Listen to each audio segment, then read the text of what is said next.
Monsieur Serge Lévesque de Trois-Rivières. Bonjour. Oui, bonjour.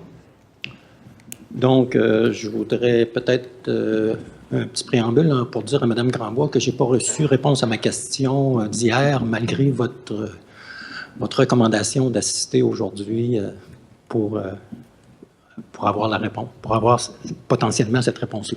Mais je vais traiter d'un autre sujet.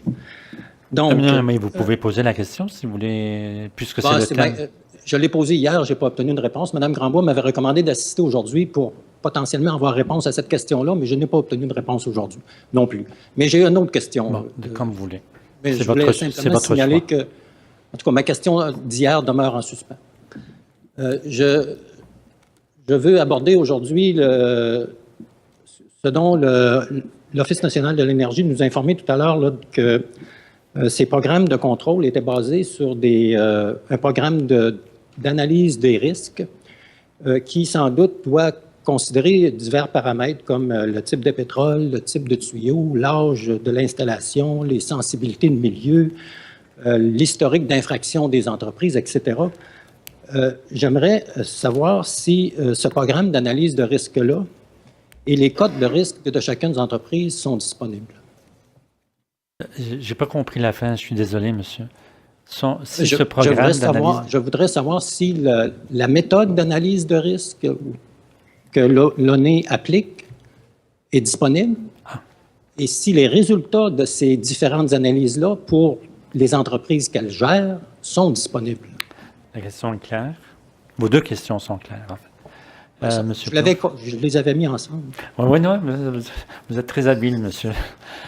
Monsieur Charlebois va offrir une réponse. Donc, cette technique ou ce modèle d'analyse-là fait partie de la planification qu'on fait à l'interne sur une base journalière. Tous les détails, toutes les techniques ne sont pas disponibles au grand public dans la mesure où c'est de l'analyse que nos ingénieurs, nos spécialistes en environnement font sur une base quotidienne. Le résultat de cette analyse-là, cependant, est démontré dans les activités de suivi qu'on fait, c'est-à-dire les inspections, les audits.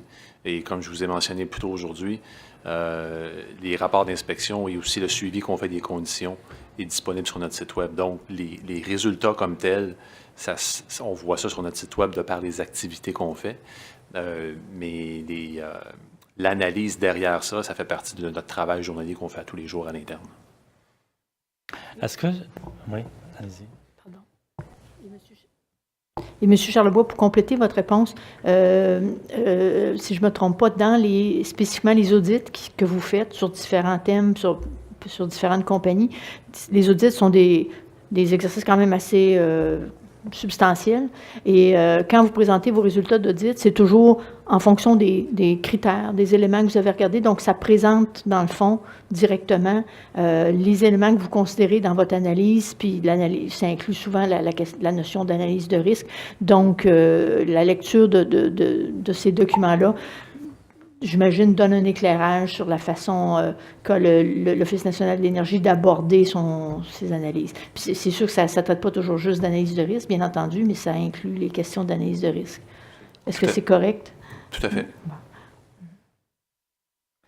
Merci, M. Charlebois. Merci, M. Lévesque.